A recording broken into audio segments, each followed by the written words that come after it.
YS Jaganmohan Reddy 5 సంవత్సరాల పరిపాలన, ఈ రోజున కూటమి ప్రభుత్వ అధికారంలోకి వచ్చిన తర్వాత ఈ 12 నెలల పరిపాలన కనుక ఒక్కసారి టాలీ చేస్తే చంద్రబాబు నాయుడు గారు ఏం చేశారు, జగన్మోహన్ రెడ్డి ఏం చేశారు, ప్రతిదీ డీటెయిల్గా ఎక్స్ప్లెయిన్ చేస్తా. దయచేసి ఈ వీడియో పూర్తి వరకు చూడండి. జగన్మోహన్ రెడ్డి ఫెన్షన్ల విషయంలో 2,000 రూపాయలు ఉన్న ఫెన్షన్ని 3,000 రూపాయలు చేస్తారన్నటువంటి జగన్మోహన్ రెడ్డి అధికారంలోకి వచ్చిన తర్వాత 250 రూపాయలు పెంచి, అవ్వా తాత 250 పెంచా, మీకు సంతోషమేనా, నీ మనవడు 250 పెంచాడు, అవ్వా తాత సంతోషమేనా అని జగన్మోహన్ రెడ్డి గారు 250 పెంచి ఏదో 3,000 రూపాయలు పెంచినట్టు చాలా హడావుడి చేశారు. 3,000 రూపాయలు ఫెన్షన్ ఇవ్వడానికి 5 సంవత్సరాలు పట్టింది. కూటమి ప్రభుత్వ అధికారంలోకి వచ్చిన తర్వాత చంద్రబాబు నాయుడు గారు ఇదే ఫెన్షన్ల విషయంలో ఎలక్షన్ టైంలో హామీ ఇచ్చిన ప్రకారం ఏంటి, 3,000 రూపాయల ఫెన్షన్ 4,000 రూపాయలు చేస్తానన్నారు. అన్న మాట ప్రకారంగా అధికారంలోకి వచ్చిన తర్వాత పాత బకాయి 3,000 రూపాయలు ప్లస్ కొత్తగా ఇస్తానన్నటువంటి 4,000 రూపాయల ఫెన్షన్ కలిపి 7,000 రూపాయలు అక్షరాలు అందజేసినటువంటి ఘనత ఈ కూటమి ప్రభుత్వం ఉంది. ఈ రోజు కూడా స్టిల్ 1వ తారీఖు వచ్చిందంటే 4,000 రూపాయలు అక్షరాలు ఇస్తా ఉన్నారు. ఒకవేళ 1వ తారీఖు సెలవు వస్తే 31వ తారీఖునే అమౌంట్ అందజేసే విధంగా చర్యలు తీసుకున్నారు. ఇది కదా ఫెన్షన్ల విషయంలో మార్పులు. ఇదే జగన్మోహన్ రెడ్డి వికలాంగులకి 3,000 రూపాయల ఫెన్షన్ ఇస్తే చంద్రబాబు నాయుడు గారు 6,000 రూపాయలు ఫెన్షన్ చేశారు. పూర్తిగా మంచానికే పరిమితమైనటువంటి వాళ్ళకి జగన్మోహన్ రెడ్డి 6,000 రూపాయలు ఇస్తే చంద్రబాబు నాయుడు గారు 15,000 రూపాయలు ఇచ్చారు. ఇక్కడ అర్థమవుతుంది కదా ఫెన్షన్ల విషయంలో ఎంత చిత్తశుద్ధిగా వ్యవహరిస్తున్నారో. ఇది ఒక ఉదాహరణ చాలు. జగన్మోహన్ రెడ్డి అధికారంలో ఉన్నప్పుడు అన్నా క్యాంటీన్లు ధ్వంసం చేశాడు. ఇదే చంద్రబాబు నాయుడు గారు అధికారంలోకి వచ్చిన తర్వాత మళ్ళీ అన్నా క్యాంటీన్లు రీఓపెన్ చేసి ఈసారి 3 పూటలు పొద్దున్న టిఫిన్, మధ్యాహ్నం భోజనం, రాత్రికి భోజనం పెట్టి ప్రతి పేదవాడి ఆకలి తీర్చే విధంగా 15 రూపాయలతో ఒక రోజు గడిచిపోయి ఈ రోజున చంద్రబాబు నాయుడు గారు వినూత్న కార్యక్రమానికి శ్రీకారం చుట్టారు. అంటే జగన్మోహన్ రెడ్డి పని ఎలా ఉంటుందంటే కోల్చడాలు, ధ్వంసం చేయడాలతో ప్రారంభం అవుద్ది. అంటే జగన్మోహన్ రెడ్డి అధికారంలోకి వచ్చినప్పుడు ప్రజా క్షేత్రాలు అలాగే ప్రజావేదికలు కూల్చినటువంటి జగన్మోహన్ రెడ్డి అలాగే అన్నా క్యాంటీన్లు కూడా కూల్చాడు. ఇదే చంద్రబాబు నాయుడు గారు మళ్ళీ ప్రజావేదికలు నిలబట్టి ఈ రోజున మళ్ళీ అన్నా క్యాంటీన్లు రీఓపెన్ చేసి మళ్ళీ పూర్వ వైపుని తీసుకొచ్చారు. YS Jaganmohan Reddy land titling act పెట్టాడు. చంద్రబాబు నాయుడు గారు అధికారంలోకి వచ్చిన తర్వాత ల్యాండ్ టైటిలింగ్ యాక్ట్ రద్దు చేశారు. ల్యాండ్ టైటిలింగ్ యాక్ట్ అంటే ఏంటి, నీ భూమికి హక్కుదారు నువ్వు అవుతావు. ఉదాహరణగా చెప్తున్నా, మొత్తం ఇదే ఉంటుంది కాన్సెప్ట్, మీకు అర్థమయ్యే విధంగా చెప్తున్నా. నీ భూమికి హక్కుదారు నువ్వు అవుతావు, నా భూమికి హక్కుదారు నేను అవుతా. నీ భూములు నా భూములు ప్రభుత్వ ఆధీనంలో ఉండడం ఏంటి అంటే ఇది నమ్మాలి కొనాలన్న జగన్మోహన్ రెడ్డి పర్మిషన్ తీసుకోవాలి మనం. అంటే ల్యాండ్ టైటిలింగ్ యాక్ట్ ద్వారా నువ్వు ఏది చేయాలన్నా జగన్మోహన్ రెడ్డి పర్మిషన్ తీసుకునేలా Jaganmohan Reddy land titling act పెట్టాడు. ఇదే చంద్రబాబు నాయుడు గారు అధికారంలోకి వచ్చిన తర్వాత నీ భూమికి హక్కుదారు నువ్వే, నువ్వు అమ్ముకో ఏదేం చేసుకో ఏదని చెప్పి మొత్తం ల్యాండ్ టైటిలింగ్ యాక్ట్ రద్దు చేసింది. ఇక్కడతో రైతులందరూ ఊపిరి పీల్చుకున్నారు. ఇలా ఉంటే అమరావతి రాజధాని నిర్మాణం, వైఎస్ జగన్మోహన్ రెడ్డి అమరావతి రాజధాని కట్టవాయంటే 3 రాజధానులు 3 ముక్కలు అంటూ కాలయాపన చేసి రాష్ట్రానికి రాజధాని అనేది లేకుండా చేశాడు 5 సంవత్సరాల్లో. ఎవరు అడిగినా మీ రాజధాని ఏదంటే ఏమో ఎవడికి తెలుసు అన్నట్టు గత 5 సంవత్సరాలు అలాగే ఉండేది. ఈ రోజున మళ్ళీ కూటమి ప్రభుత్వ అధికారంలోకి వచ్చిన తర్వాత అంతకుముందు ముఖ్యమంత్రిగా ఉన్నప్పుడు చంద్రబాబు నాయుడు గారు ఏదైతే అమరావతి ప్రపోజల్ పెట్టారో ఈసారి ఆంధ్ర రాష్ట్రానికి రాజధాని అమరావతి, ఇది అందరికీ ఆమోదయోగ్యమని చెప్పి అందరి అభిప్రాయం తీసుకున్నాడు.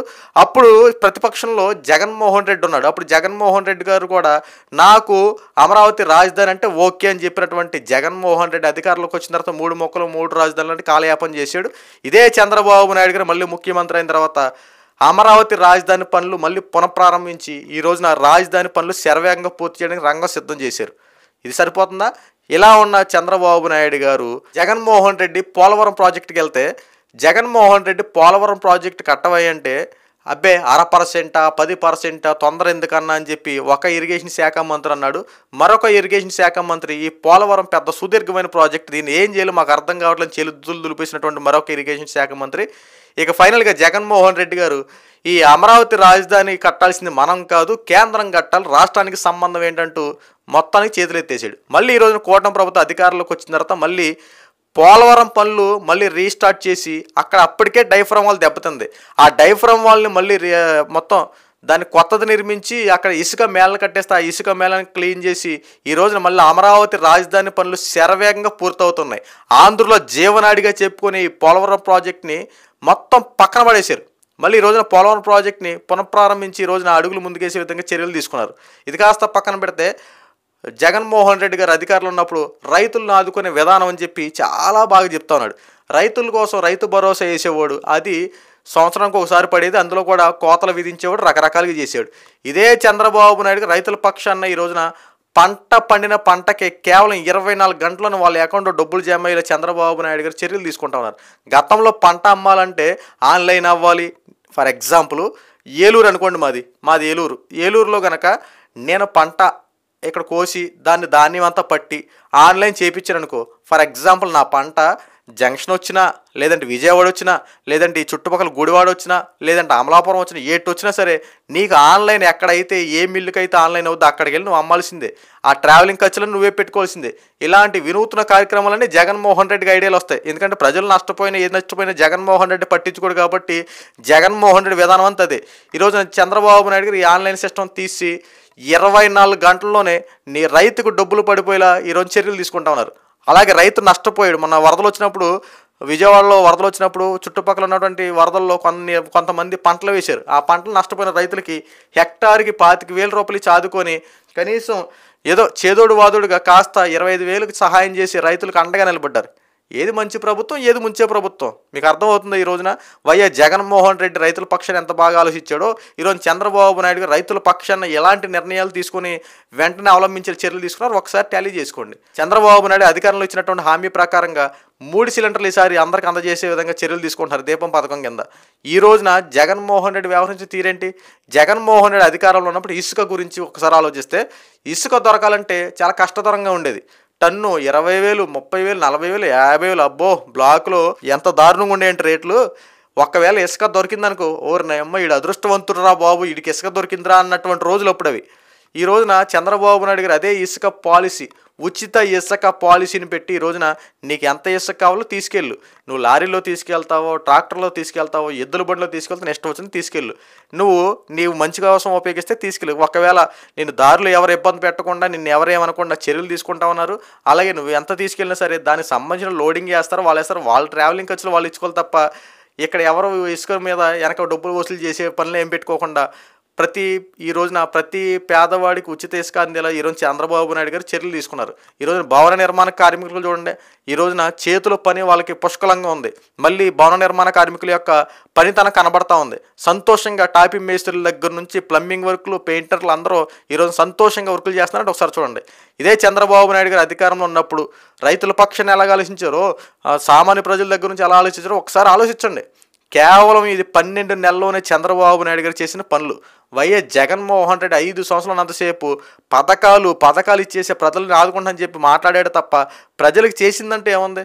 ఒక పక్కన పథకాలు అంటాడు, ఆ పథకాల్లో కోతలు ఎందుకు విధిస్తున్నావు? మరి ఇచ్చేదో సరిగ్గా ఇవ్వచ్చు కదా, ఇచ్చే దాంట్లో కోతలు విధిస్తావు. ఇంకొకటి, ఇచ్చిన దాంట్లో నువ్వు వెనక డబ్బులు వసూలు చేయవు. నువ్వు ట్యాక్సుల రూపంలో ఇచ్చేస్తావు, బాగానే. ఇచ్చేసిన తర్వాత ఏం చేస్తావు? ట్యాక్సుల రూపంలో వసూలు చేస్తావు. ఒక ఉదాహరణ చెప్పనా, ఆటో వాళ్ళకే 10,000 రూపాయలు వేసేవాడు. ఆటో వాళ్ళకి 10,000 రూపాయలు వేసి వెనక డబ్బులు వసూలు చేసేవాడివి. ఎలా అంటే ట్రాఫిక్ ఇన్స్పెక్టర్లు పెట్టేవాడివి. వెంటనే ఫైన్లు, ఇదిగో ఈ ఆటోకి వెంటనే ఫైన్లు, నీకు బ్రేక్ లేకపోయినా, ఇన్సూరెన్స్ లేకపోయినా, ఈ లేకపోయినా మళ్ళీ వాళ్ళ మీద ఫైన్లు రాసి వడ్డీతో సహా వసూలు చేసేవాడు. ఇది కాదా నువ్వు చేసినటువంటి పనులు? ఈ రోజున మళ్ళీ మీరు చంద్రబాబు నాయుడు పరిపాలన ఉద్దేశించి బురద జల్లే రాజకీయాలు, శవరాజకీయాలు చేస్తారా? 5 సంవత్సరాలు మీరు పబ్బం గడిపినట్టు గడిపి ఆంధ్ర రాష్ట్రాలకి మంచి చేసేస్తున్నాం, ఆంధ్ర రాష్ట్ర ప్రజలను సుఖ సంతోషాలతో చూసేసామని చెప్పి ప్రగల్భానాలు పలికిన మీకు గత 5 సంవత్సరాల్లో 150, 160 సీట్లు ఇచ్చినట్టు ఇదే ప్రజలు ఈ రోజున కేవలం 11 సీట్లు ఇచ్చి ప్రతిపక్షం కూడా లేకుండా చేశారంటే ఎంత బాగా పరిపాలించారో ఒకసారి మీరు టాలీ చేసుకోండి. అంతే తప్ప బురద జల్లే రాజకీయాలు, శవరాజకీయాలు చేసి ఇలాంటి మళ్ళీ ఇంకా చీకొట్టించుకోవద్దు. ఆల్రెడీ మీకు 11 సీట్లు వచ్చి అసలు ఎందుకు వచ్చింది ఈ పార్టీ అన్నట్టు ఉన్నారు. ఆల్రెడీ చాలామంది మీ పార్టీ నుంచి రాజీనామా చేస్తూ ఉన్నారు, చాలామంది పక్క పార్టీలోకి వెళ్ళిపోతున్నారు. రేపు రాబోయే 29 ఎన్నికల్లో మీరు ఎలాగే ప్రవర్తించి ఎలాగే ఉంటే ఖచ్చితంగా రాబోయే రోజులు గట్టి గుణపాఠమే ప్రజలు చెప్తారు. ఈసారి డిపాజిట్లు కూడా వస్తాయని చెప్పి నమ్మకాలు ఉండవు. ఇప్పటికైనా తప్పు చేశారు, ఎందుకు ఓడిపోయారో ఒకసారి ఓటమి నుండి పాఠాలు నేర్చుకోవాలి. ఆ ఓటమి నుండి పాఠాలు నేర్చుకొని ప్రజలకు ఏం చేస్తే ప్రజలకు మనం వాళ్ళ యొక్క మన్నలు పొందుతామో, రేపు అధికారులు రావడం కోసం ఏం చేస్తే బాగుంటుందో వాటి మీద కార్యాచరణ చేయడం తప్ప బురద జల్లే రాజకీయాలు, శవ రాజకీయాలు చేసి ప్రజల నుండి ఇంకా దూరం అయ్యే ప్రయత్నాలు చేసుకోకండి.